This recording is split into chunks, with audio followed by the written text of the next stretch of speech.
Hi everyone, welcome to study spring. और आज हम लोग क्लास 10th के ज्योग्राफी का लास्ट चैप्टर जो है राष्ट्रीय अर्थव्यवस्था की जीवन रेखा।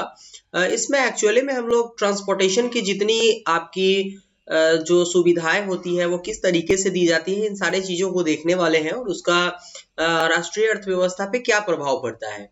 तो आज हम लोग इसी को डिस्कस करेंगे। बट बिफोर टू बिगिन, अगर आपको ऐसा लगता है कि चैनल आपके लिए डेडिकेटली वर्क करती है तो आप इस चैनल को जरूर सब्सक्राइब कीजिए, क्योंकि आज इस चैनल को आपके सपोर्ट की जरूरत है। बाकी अगर हम लोग आएंगे इस चैप्टर के ऊपर अगर डिस्कस करें तो कुछ चीजें ये चैप्टर जो है वो खुद ब खुद इसके टाइटल जो है वही क्लियर कर देते हैं कि राष्ट्रीय अर्थव्यवस्था की जो जीवन रेखा होगी वो किस तरीके की होगी। बाकी यहाँ पे जो आपको चित्र दिए गए हुए हैं ये आपको कुछ ना कुछ चीजें क्लियर कर रही होगी कि हम लोग ट्रांसपोर्टेशन की जो भी जो जिस पार्ट में हमने उसको डिवाइड किया है उन सारे चीजों को हम लोग देखेंगे इसमें।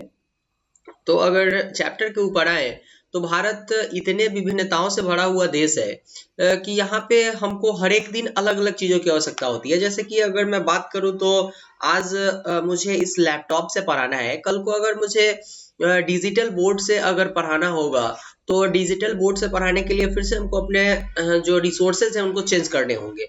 तो कुछ चीजें हमें जो है सेवाएं कुछ ऐसी सेवाएं होती है जो हमारे आसपास अवेलेबल होती है। जैसे अगर हम लैपटॉप लेना चाहे तो आसानी से हम मार्केट में जाके ले सकते हैं, ये अवेलेबल है। लेकिन डिजिटल बोर्ड लेंगे अगर वो गांव का एरिया होगा तो ये डिजिटल बोर्ड आपको यहाँ पे अवेलेबल नहीं हो पाएगा।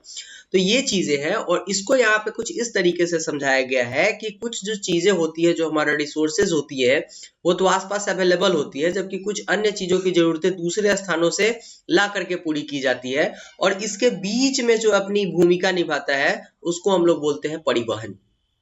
क्लियर है यहाँ की बातें। अब अगर देखें तो जो व्यक्ति उत्पाद को परिवहन द्वारा उपभोक्ताओं तक पहुंचाते हैं उसको हम लोग व्यापारी बोलते हैं। अगर मान लिए कि एक ABC कंपनी का एक डिजिटल बोर्ड था और इसको हमारे बिहार तक लेकर के आना था।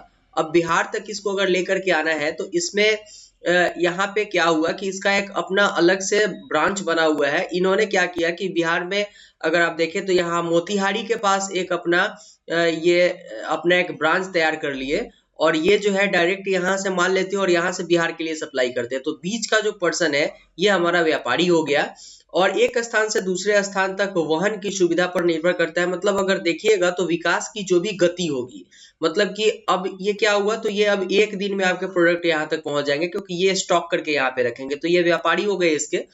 और ये जो है ना विकास की गति, क्योंकि अब यहाँ से अगर हम इसको लेते तो हमें एटलीस्ट 4 दिन लगता यहाँ पे इंस्टॉलेशन के वक्त तक। अब हम एक दिन में इसको इंस्टॉल कर लेते तो विकास की गति बहुत ज्यादा जो है वो तेज हो गई। तो इसमें जो है ना एक स्थान से दूसरे स्थान के वहन की सुविधा जो होती है वो विकास की गति में अपनी अहम भूमिका निभाती है। क्लियर है। अगर और देखें हम लोग तो वस्तु को ले आने और ले जाने की जो क्रिया है पृथ्वी पर उसको 3 महत्वपूर्ण क्षेत्रों में विभाजित किया गया हुआ है। हो सकता था ऐसा कि हम इसको डायरेक्ट ABC जो एक दिल्ली में प्रोडक्ट अपना बनाती है इसको हम डायरेक्ट बिहार में लेकर के आए, ये एरोप्लेन से आ सकता था। अगर एरोप्लेन की सुविधा बिहार में नहीं होती तो हम इसको जल मार्ग से लेकर के आते। अगर जल मार्ग की भी सुविधा नहीं होती हमारे पास आने तक के लिए तो हम इसको स्थल से लेकर के आते। तो ट्रांसपोर्टेशन मतलब अगर आप देखिएगा तो सेवाओं को जो ले आने और ले जाने की जो क्रियाएं हैं उसको 3 भागों में बांट दिया गया हुआ है। या तो आप उसको स्थल से के रूप में लेकर के स्थल से लेकर के आ सकते हैं, जल के द्वारा लेकर के आ सकते हैं या वायु के द्वारा लेकर के आ सकते हैं। ये क्रियाएं हैं। क्लियर है यहाँ। और अगर हम लोग देखें तो विज्ञान एवं प्रौद्योगिकी के विकास के साथ व्यापार व परिवहन के प्रभाव क्षेत्र कुछ इस तरीके से आपको दिखाए गए हुए हैं। में बहुत ज्यादा विस्तार हुई है। पहले बैलगाड़ी चला करती थी, आपने शायद नहीं देखा होगा, बैलगाड़ी जो है ये चला करती थी और इससे धान गेहूं वगैरह को जो है वो मिलों तक पहुंचाया जाता था। और इसमें बहुत मजे आते थे क्योंकि इसका जो एक अपना अलग मजा होता था। इसमें आप बिल्कुल धान की जो गट्ठर होती थी उसके ऊपर बैठे और फिर आप नील के पास जाते थे। तो इसकी एक अपनी मजा होती थी। लेकिन आज ये सारी चीजें खत्म हो चुकी है और देखिएगा तो आप विद इन आवर आप 1 घंटे के अंदर में अपने चीजों को यहाँ से जो है वो दिल्ली तक पहुंचा सकते हैं। ये खासियत हो चुकी है आज विज्ञान और प्रौद्योगिकी के विकास के साथ। बट अगर हम लोग देखें तो ये सारी चीजें जैसे कि आपका परिवहन हो जाता है, संचार हो जाता है और व्यापार हो जाता है, ये सब एक दूसरे के पूरक है। इसमें किसी एक के नहीं होने से आपके व्यापार के ऊपर जो है वो बैड इम्पैक्ट पड़ेगा। सपोज दैट अगर आप एक आटा का फैक्ट्री खोलते हैं, एक आटा का फैक्ट्री है आपके पास, एक आटा का फैक्ट्री है आपके पास, और इस आटा को आप जो है वो परिवहन कर सकते हैं, आप इसका व्यापार कर सकते हैं, लेकिन आपके पास संचार का साधन नहीं होगा तो आपके जो माल के ऑर्डर होंगे वो आप तक पहुंच नहीं पाएंगे और इतना डिले होगा कि आपका जो स्टॉक होगा वो कहीं ना कहीं से खराब होता चला जाएगा। तो इसलिए ये सारे चीज एक दूसरे के पूरक होते हैं। सबके रहने के बावजूद ही आपके जो है वो सबके रहने के बाद ही आपके जो है वो जो आपके व्यापार है या फिर जो आपके उद्योग है उसका एक जो आपको फ्रूटफुल रिजल्ट देखने को मिल जाएगा। अगर हम लोग देखें तो रेल, वायु एवं जल परिवहन, समाचार पत्र, रेडियो, दूरदर्शन, सिनेमा, इंटरनेट इत्यादि सामाजिक आर्थिक विकास में अनेक प्रकार से भूमिका निभाती है। ये एक अलग बात है कि आज जो वेब सीरीज आने लगे हैं इसके एक बैड इम्पैक्ट समाज पे पड़ रहे हैं। पहले जो सिनेमाज आते थे उसके बहुत अच्छे इम्पैक्ट पड़ते थे, कुछ बहुत बुरे इम्पैक्ट पड़ते थे। जैसे कि आपने शक्तिमान को देखा है, तो आपने शक्तिमान देखा और इस शक्तिमान को देखने के चक्कर में कितने लोगों ने अपने जान गंवा लिया। तो हर एक चीज के प्रोज एंड कॉन्स होते हैं, लेकिन ये अपनी अहम भूमिका इसमें निभाती है, क्योंकि जब आप सिनेमा देखते हैं तो वहां पे बहुत सारे एडवर्टाइजमेंट आते हैं। आप अगर रेलगाड़ी, वायु परिवहन की बात करें तो यहाँ पे भी आपको एडवर्टाइजमेंट देखने को मिलेंगे, जो प्लेटफॉर्म होगी वहां पर समाचार पत्र के माध्यम से एडवर्टाइजमेंट देखने को मिलेगी, साथ में ये प्रचार भी करते हैं। तो इसका आपके व्यापार पर जो है वो बहुत ही अच्छा प्रभाव पड़ता है। इसके साथ ही समाज पे भी इसका प्रभाव पड़ने लगा है। हम बिल्कुल वेस्टर्न सिविलाइजेशन को अडॉप्ट करने लगे हैं। ये बहुत बुरी बात है, लेकिन फिर भी हम नए चीजों से बहुत जल्दी इंटरेक्ट हो पाते हैं कि किस तरीके के कपड़े जो है वो सीरियल में पहने जा रहे हैं, हम उसको अडॉप्ट करते हैं। यह इन सारी बातों को हम देखते हुए आ रहे हैं। बाकी अगर हम लोग देखेंगे तो स्थानिक से लेकर के अंतर्राष्ट्रीय स्तरीय व्यापार ने अर्थव्यवस्था के जीवन को और शक्ति पहुंचा दी है। जैसे ही ग्लोबलाइजेशन होता है, आपने देखा कि ग्लोबलाइजेशन के साथ ही आपने जो है वो वैश्वीकरण के साथ हुआ क्या कि हम दूसरे देशों से डायरेक्ट मिलना स्टार्ट किए, और इसके बाद कंपटीशन तो बढ़े ही, छोटे स्तर के जो व्यापारी थे उनके व्यापार पे जो है वो इसका बैड इम्पैक्ट पड़ा हुआ था। बट अगर और देखिएगा इसके ऊपर तो कंपटीशन के साथ ही हमें और चीजें जैसे कि नए नए मशीनरी आए हमारे पास, और ये जो है हमारे जीवन रेखा को बिल्कुल अलग तरीके से चेंज किया। पहले हम व्हाइट बोर्ड पे पढ़ाते अगर ये हमारे पास डिजिटल पेन ना होता तो, बट आज हम इसका यूज करते हैं। ये सारे जो है कहीं ना कहीं से ग्लोबलाइजेशन का ही एक अच्छा देन है। और जरा सा ऊपर आए हम लोग परिवहन के साधन के ऊपर में अगर आप आइएगा तो सबसे पहले स्थल परिवहन को अगर देखिएगा तो ये बहुत इंपॉर्टेंट है, क्योंकि विश्व में सर्वाधिक सड़क जाल हमारे देश में फैली हुई है, और यह सड़क जाल लगभग 54.7 लाख किलोमीटर है। और इसके साथ निर्माण तथा व्यवस्था में सड़क परिवहन रेल परिवहन की अपेक्षा अधिक सुविधाजनक है। रेल से अगर आप किसी जगह के लिए जा रहे हैं, जैसे आप दिल्ली के लिए जा रहे हैं, तो हो सकता है आप उस जगह पे जाना ना पसंद करेंगे जहाँ पे कुछ प्रॉब्लम्स हो, और अगर रेलवे का लाइन इस तरीके का बना हुआ है तो आपको मजबूरन वहां पे जाना होगा। लेकिन अगर आप रोड मार्ग से जा रहे हैं तो आप इस लाइन को चेंज करके यहाँ से भी इस जगह पे पहुंच सकते हैं। ये खासियत हो जाती है हमारे सड़क मार्ग की। इसके सिवा अगर हम लोग देखेंगे तो रेलवे लाइन की अपेक्षा सड़कों की निर्माण लागत बहुत कम होती है। आज अलग अलग तरीके के सड़क बनाए जाते हैं, जैसे कि कच्चे सड़क भी होते हैं, किसी जगह पे ढालवा सड़क होती है, या फिर जो है या अलकतरा वगैरह से जो रोड बनाए जाते हैं उसका जो कॉस्ट होता है वो बहुत कम होता है।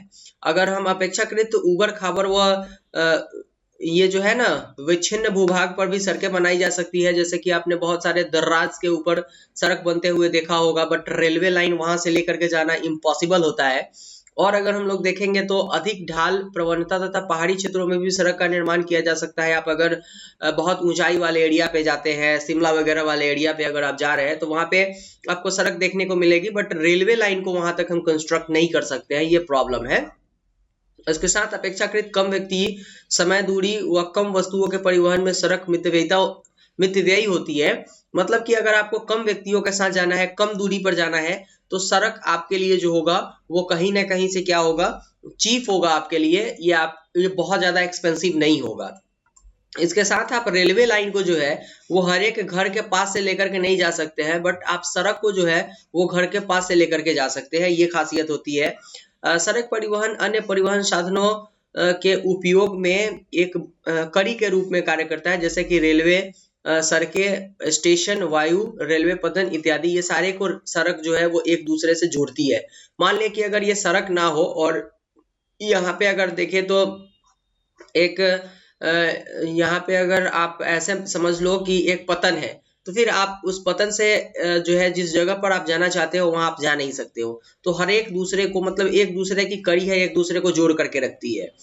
इसके ऊपर अगर हम लोग देखेंगे तो भारत में सड़कों की अपेक्षा सड़कों की सक्षमता के आधार पर इन्हें निम्नलिखित 6 वर्गों में वर्गीकृत किया गया हुआ है, और इन्हीं जो सड़क है उनके प्रकार को हम लोग देखेंगे। सबसे पहले स्वर्णिम चतुर्भुज महामार्ग की बात करें तो ये भारत सरकार ने दिल्ली, कोलकाता, चेन्नई, मुंबई व दिल्ली को जोड़ने वाली 6 लेन वाली राजमार्ग की सड़क योजना को प्रारंभ किया था।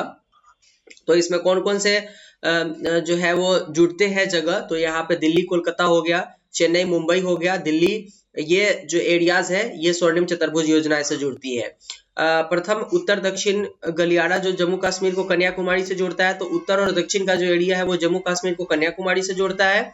और दूसरा जो है पूरब पश्चिम गलियारा, ये सिलचर असम को तथा पोरबंदर गुजरात को जोड़ता है। मतलब ये असम एरिया, ये गुजरात एरिया, तो यहाँ पे आपका हो जाएगा पूरब पश्चिम, ये हो जाएगा उत्तर दक्षिण, तो इसीलिए इसका नाम रखा गया हुआ है स्वर्णिम चतुर्भुज योजना। और आते हैं जरा सा इसके ऊपर हम लोग, तो अब अगर राष्ट्रीय राजमार्ग के ऊपर देखें तो राष्ट्रीय राजमार्ग देश के दूरस्थ भागों को जोड़ती है, मतलब एक बहुत दूर की जो एरियाज होती है उसको राष्ट्रीय राजमार्ग जोड़ती है। और प्राथमिक सड़क तंत्र है ये, और इसका निर्माण और रख रखाव केंद्रीय लोक निर्माण विभाग CPWD के थ्रू किया जाता है। PWD के थ्रू नहीं, CPWD के थ्रू किया जाता है इसका। और दिल्ली और अमृतसर के मध्य ऐतिहासिक शेरशाह सूरी मार्ग जो है वो राष्ट्रीय राजमार्ग संख्या 1 है, इसको आप क्लियर कर लीजिएगा। तो ये दिल्ली और अमृतसर के बीच में जो राष्ट्रीय राजमार्ग संख्या है 1, वो दिल्ली और अमृतसर को जोड़ती है। क्लियर है, यहाँ तक की बात है, ये सारे प्रीलिम्स फैक्टर है। अगर राजमार्ग की बात करें तो राज्यों की राजधानी को जिला मुख्यालय से जोड़ने वाली जो सड़क होती है उसको हम लोग बोलते हैं राज्य राजमार्ग, मतलब स्टेट हाईवे। और कमेंट बॉक्स में आप कमेंट कीजिएगा कि आपके तरफ कौन से जो है राजमार्ग है, मतलब स्टेट हाईवे है। क्लियर है। इसके बाद अगर हम लोग आएंगे यहाँ पे तो जिला मार्ग की बात करें तो, और इसका जो स्टेट हाईवे होते हैं इसके जो रख रखाव का कार्य होता है वो PWD के अंदर में होता है। अगर हम लोग जिला मार्ग की बात करें तो ये सड़कें जिला के विभिन्न प्रशासनिक केंद्रों को जिला मुख्यालय से जोड़ती है।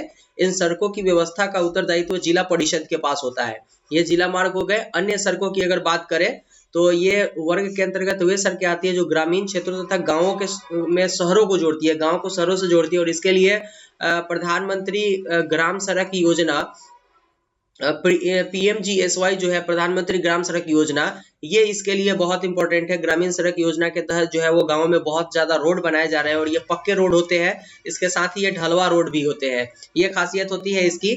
और अगर हम लोग देखेंगे तो सीमांत सड़कें, ये हमारे गवर्नमेंट जो है वो border road BRO, border road organisation के थ्रू इसको बनाया जाता है।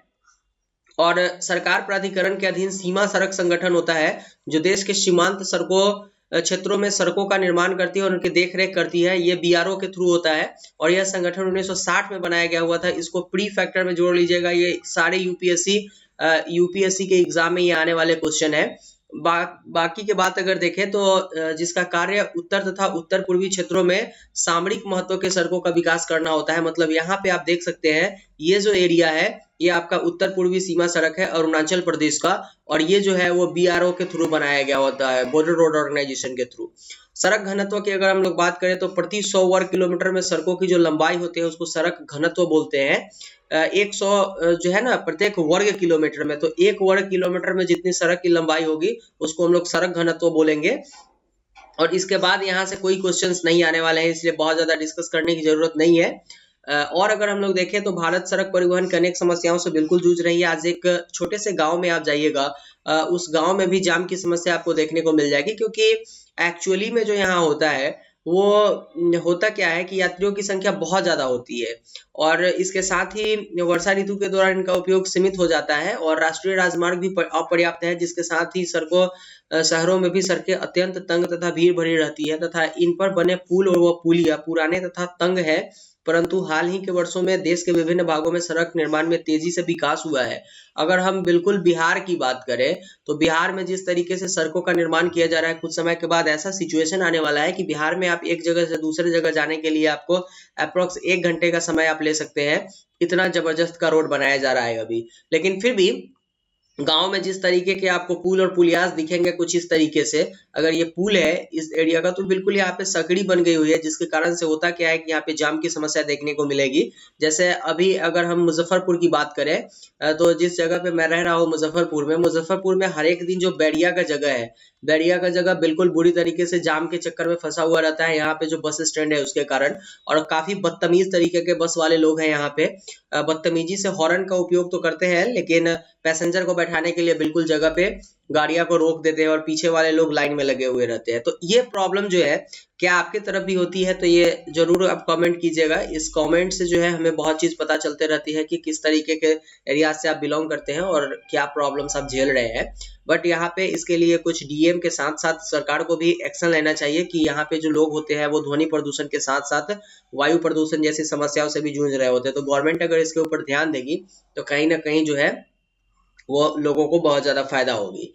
अब अगर आते हैं हम लोग रेल परिवहन के ऊपर, तो भारत में रेल परिवहन वस्तुओं तथा यात्रियों के परिवहन का प्रमुख साधन है और बहुत सस्ता है। इसकी अगर बात करेंगे तो ये बहुत सस्ता है और जो है ये व्यापार, भ्रमण, तीर्थ यात्री व लंबी दूरी तक सामान परिवहन होता है। अगर सड़क की बात करें तो वो कम दूरी और कम व्यक्तियों के लिए था, कम दूरी और कम व्यक्तियों के लिए वो बहुत चीप था, लेकिन ये ज्यादा दूरी और ज्यादा व्यक्तियों के लिए बहुत चीप है।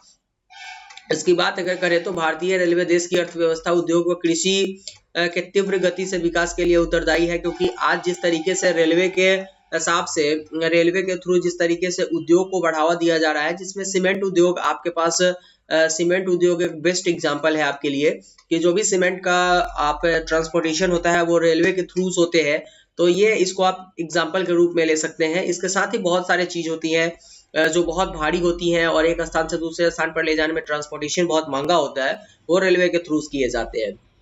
अगर गेज की बात करें तो ये वीवीआई है और ये प्री के एग्जाम में पूछ लिए जाते हैं। ये एसएससी रेलवेज के एग्जाम में आपको ज्यादातर देखने को मिलेंगी।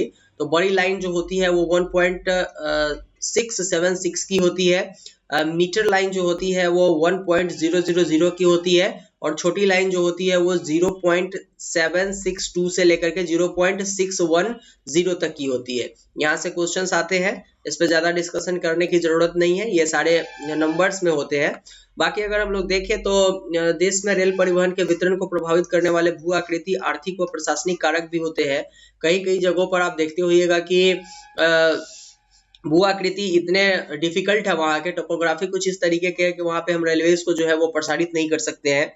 आर्थिक व प्रशासनिक कंडीशन भी बहुत खराब है, वहाँ जहाँ के लोग बहुत ज्यादा गरीब होते हैं वो लोग विदाउट टिकट यात्रा करते हैं। रेलवे को इतना घाटा होता है जिसका हद हिसाब नहीं है। और प्रशासकीय कारण भी बहुत महत्वपूर्ण है, क्योंकि यहाँ पे होता क्या है एक्चुअली में कि जब कभी जाम की समस्या होती है तो लोग ट्रेन को ही बाधित कर देते हैं। तो ये सारी चीजें कहीं ना कहीं से जो है वो रेलवे के परिवहन को बिल्कुल प्रभावित करती है। इसके साथ अगर हम कुछ और इम्पोर्टेंट फैक्टर्स के ऊपर आएंगे तो कुछ इस तरीके से है कि परिवहन समस्याओं से मुक्त नहीं है और आज जो भी भारत में लोग हैं वो परिवहन के बहुत अलग तरीके के समस्याओं से जो है वो जूझ रहे होते हैं, जैसे कि बिना टिकट की यात्रा करना, ये जो है रेलवे को घाटा पहुंचाती है और रेलवे ट्रेनों की संख्या कम करते जाती है उस रूट में। फिर अगर हम लोग देखेंगे तो जंजीर खींचकर यात्री बिना मतलब के ट्रेन को रोक देते हैं और इसके साथ ही रेलवे को जो है वो रेलवे की जंजीर खींचते हैं, साथ में जो फाटक होते हैं उस फाटक को भी बाधित कर देते हैं।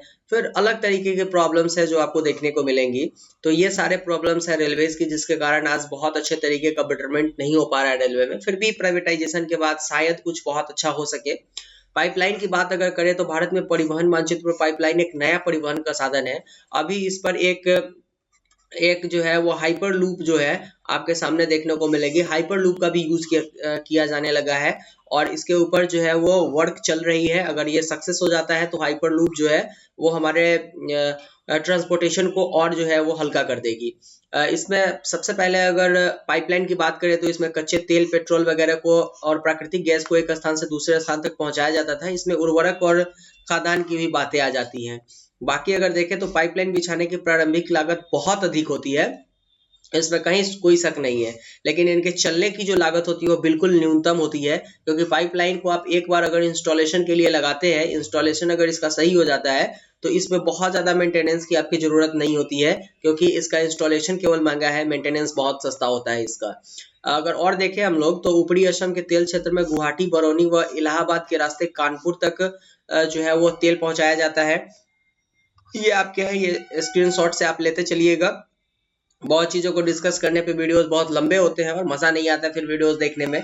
गैस पाइपलाइन गुजरात में हजीरा को उत्तर प्रदेश में जगदीशपुर से जोड़ती है और यह मध्य प्रदेश के विजयपुर के रास्ते होकर के जाती है। ये इंपॉर्टेंट है, यहाँ से आपके क्वेश्चंस आते हैं, तो इसको कवर कर लीजिएगा आप। जल परिवहन की अगर बात करें तो जल परिवहन सबसे सस्ता साधन है और यह भारी व स्थूलकाय वस्तुओं को ढोने के लिए बहुत उपयोगी होता है। इसलिए जो है वो कोस्ट गार्ड के जो लोग होते हैं ये सारे लोग इसका यूज करते हैं। साथ में जो है वो और भी हमारे नेवीज के जो प्रोडक्ट होते हैं, नेवीज से जो ट्रांसपोर्टेशन होते हैं वो भी इसी के थ्रू किए जाते हैं। और प्रॉपर एरियाज में जहाँ पे आप नाव का यूज करते हैं उस जगह पे भी आप इसके बेस्ट एग्जांपल देख सकते हैं। बाकी जो इम्पोर्टेंट है, जो वीवीआई है वो कुछ इस तरीके के हैं। वीवीआई क्वेश्चन को आप जो है नोट डाउन करते चलिएगा।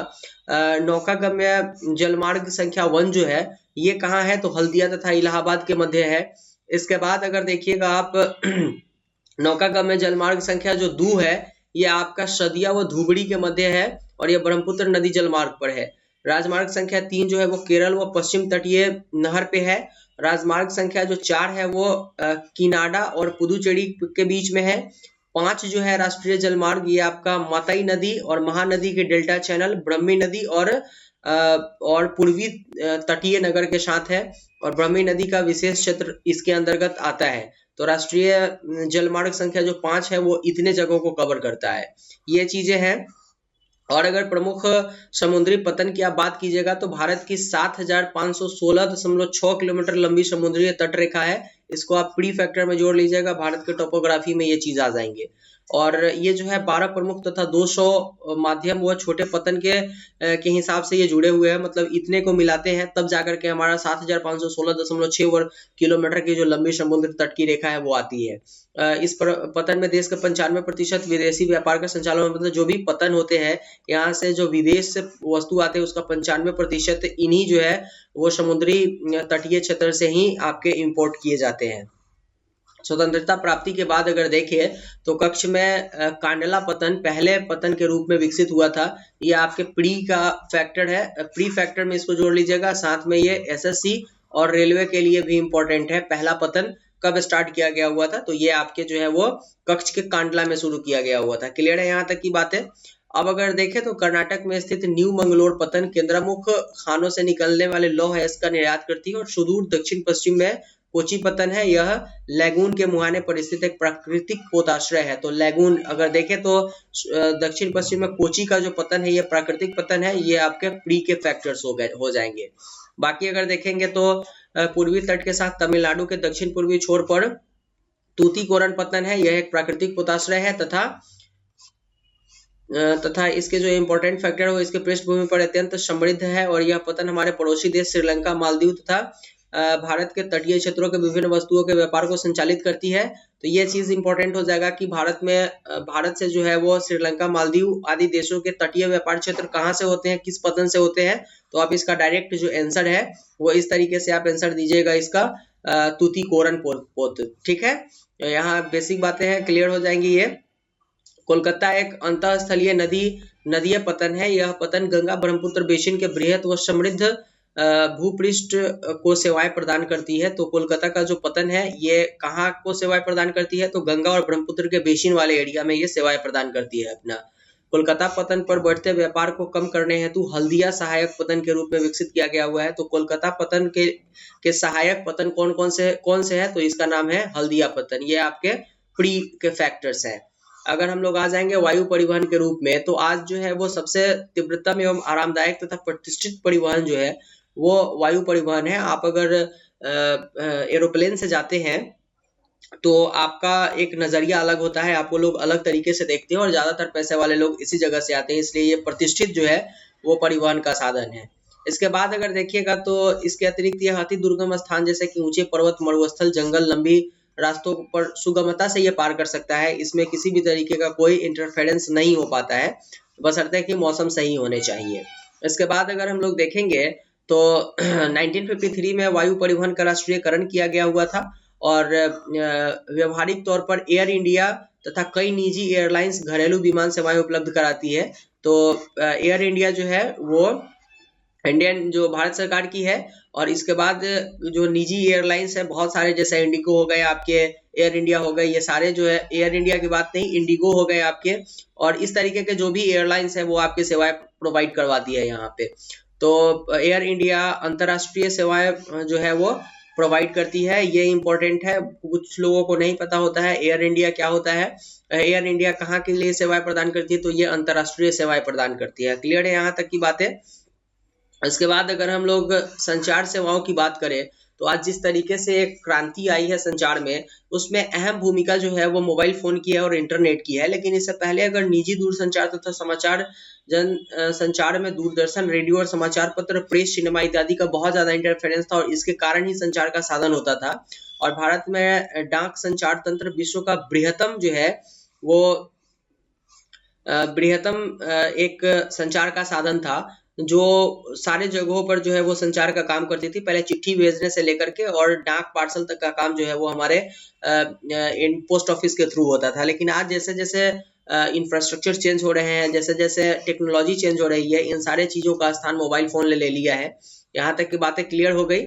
अगर हम लोग और देखेंगे तो विभिन्न स्थानों पर वायुयान द्वारा भी हमारे भारतीय डाक के द्वारा चीजें पहुंचाई जाती हैं, और इसके साथ ही द्वितीय श्रेणी के डाक में जो है रजिस्टर्ड पैकेट, किताबें, अखबार व मैगजीन आदि को शामिल किया गया हुआ है, जो भारतीय डाक के थ्रू पहुंचाया जाता है। क्लियर है यहाँ तक की बातें। और अगर इम्पोर्टेंट फैक्टर्स के ऊपर हम लोग आएंगे तो रेडियो, दूरसंचार, समाचार पत्र, किताबें जो है ये संचार के तो साधन होते ही हैं, क्योंकि हर एक जो किताबें होती हैं वो, जैसे आप करंट अफेयर्स के बुक पढ़ते हैं, हर एक बार आपको नए नए चीजों से अपडेट कराते रहती है। रेडियोज अगर आप सुन रहे हैं तो रेडियो से आपको रोज की नए खबरें मिलती हैं। समाचार पत्र तो अब जो है वो आज थोड़ी सी पुरानी है, लेकिन आज भी बहुत प्रचलित है। जिन जगहों पर ये सारे चीज अवेलेबल नहीं हो पाते हैं वहां पर आप समाचार पत्रों का यूज करते हैं, और ये सारे चीजें जो है आपके मनोरंजन से लेकर के ज्ञानवर्धक व खेल जगत संबंधी सारे चीजों को आपको प्रोवाइड करती है। तो ये एक अलग खासियत है। बाकी की अगर बात देखें तो समाचार पत्र जो है वो हिंदी भाषा में प्रकाशित होती है हमारे देश में सबसे ज्यादा, और इसके बाद अंग्रेजी व उर्दू में समाचार पत्र भारत में पढ़े जाते हैं। भारत की एक खासियत है। अंतर्राष्ट्रीय व्यापार की अगर बात करें तो राज्यों व देशों में व्यक्तियों के बीच वस्तुओं का आदान प्रदान व्यापार कहलाता है। ये इंपॉर्टेंट है, इसको प्री प्लस मेंस में जोड़ लीजिएगा। इसको अगर आप व्यापार से डायरेक्ट क्वेश्चन पूछा जाता है व्यापार किसे कहते हैं, तो यहाँ पे आप डायरेक्ट आंसर दे सकते हैं, और मेंस में जब आप आंसर लिख रहे होते हैं तो उस जगह पर इस चीज को पुट करके आप बहुत अच्छे नंबर गेन कर सकते हैं। तो राज्यों व देशों में व्यक्तियों के बीच वस्तुओं के आदान प्रदान को हम लोग व्यापार बोलते हैं। जैसे कि हमारे यहाँ बिहार से जो है वो आपके यहाँ महाराष्ट्र में अगर वस्तुओं का आदान प्रदान किया जा रहा है तो ये अपने आप में व्यापार है। इसके बाद हमारे देश के माध्यम में यह व्यापार अंतर्राष्ट्रीय व्यापार कहलाता है। तो जब जैसे ही दो देश, जैसे कि अब अगर ये पूरा बिहार, महाराष्ट्र, झारखंड ये सारे को मिला करके और अमेरिका में अगर कोई चीज बेच दिया जाता है तो ये जो व्यापार होगा ये आपका अमेरिका में अगर बेच दिया जाता है तो ये आपका अंतर्राष्ट्रीय व्यापार कहलाएगा। इसके बाद देखें हम लोग तो स्थानीय व्यापार शहरों, कस्बों और गांवों में होता है। राज्य स्तरीय व्यापार 2 या 2 से अधिक राज्यों में होता है। तो बिहार और महाराष्ट्र की अगर बात करेंगे तो ये जो है ये आपके जो है वो राज्य स्तरीय व्यापार हो जाएंगे, ये अंतर्राष्ट्रीय व्यापार हो जाएंगे। और बिहार के किसी गांव में, जैसे कि अगर बिहार के मुजफ्फरपुर की बात करें, एक शहर है, और यहाँ से अगर आप बात कर लीजिएगा शिवहर की, तो अगर शिवहर की आप बात कर रहे हैं तो ये वाला जो एरिया हो जाएगा वो राज्य स्तरीय व्यापार के रूप में सॉरी ग्राम स्तरीय व्यापार के रूप में या फिर स्थानीय व्यापार के रूप में आ जाएगा। क्लियर है यहाँ तक की बातें। एक देश के अंतरराष्ट्रीय व्यापार की प्रगति उसके आर्थिक वैभव का सूचक होता है। जिस देश में अंतरराष्ट्रीय व्यापार जितना अधिक होता है उसके देश का आर्थिक वैभव उतना ही अधिक होता है। इसलिए इसे राष्ट्र का आर्थिक बैरोमीटर भी कहा जाता है। इसलिए इसको आप प्री में जोड़ लीजिएगा कि राष्ट्र का आर्थिक बैरोमीटर किसको बोला जाता है, तो अंतरराष्ट्रीय व्यापार को कहा जाता है। इसके बाद आते हैं, सभी देश अंतरराष्ट्रीय व्यापार पर निर्भर होते हैं क्योंकि संसाधनों की उपलब्धता क्षेत्रीय है, अर्थात इनका वितरण असमान है और आयात तथा निर्यात व्यापार के घटक होते हैं। जैसे मान लिया कि अगर भारत में फार्मास्यूटिकल की बात करें, फार्मास्यूटिकल की अगर बात कर रहे हैं आप, तो यहाँ पे बहुत सारे जैसे एजिथ्रोमाइसिन की अगर बात करेंगे तो ये भारत में नहीं बनाए जाते, ये हमको चीन से लेना पड़ता है। पैरासीटामोल की अगर बात करें आप, पैरासीटामोल की अगर बात कीजिएगा तो ये जो है वो भारत में नहीं बनते, इसको हमें चीन से लेना पड़ता है क्योंकि वहाँ सस्ते होते हैं और बहुत इफेक्टिव होते हैं, तो हम चीन से लेते हैं। तो अंतरराष्ट्रीय व्यापार ये चीज हमें आसानी से प्रोवाइड करवा देता है। क्लियर है यहाँ तक की बातें।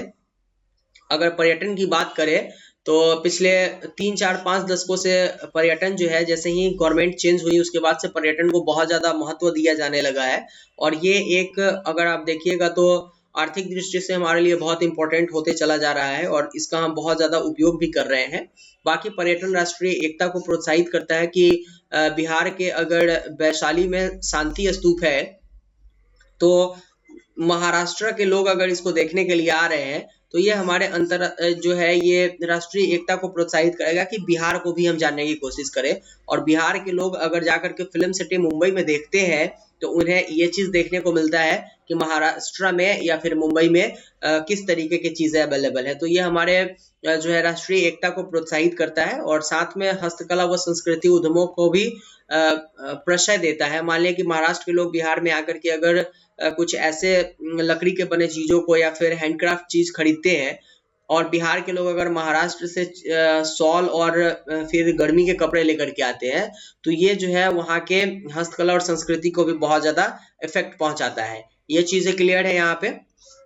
तो यहाँ से हमें यही चीजें देखने को मिली। आज चैप्टर का लास्ट था, ये चैप्टर नंबर 7 हम लोगों ने कंप्लीट कर लिया है। जो चैप्टर नंबर 7 था हमारा राष्ट्रीय अर्थव्यवस्था की जीवन रेखा, काफी इंपॉर्टेंट चैप्टर था, इसको आप वीवीआई कर लीजिएगा। और नेक्स्ट वीडियोस में हम लोग क्लास 11th के ज्योग्राफी को देखने वाले हैं। क्लास 11th के ज्योग्राफी से आपके चैप्टर नंबर 1 से सीरीज स्टार्ट होंगे, तो बने रहिए इस चैनल के साथ। और अगर आपको ऐसा लगता है कि चैनल डेडिकेटली वर्क करते हैं तो प्लीज चैनल को सब्सक्राइब और शेयर कीजिए क्योंकि इस चैनल को आज आपके सपोर्ट की जरूरत है। मिलता है नेक्स्ट वीडियो में, तब तक के लिए thank you and good bye.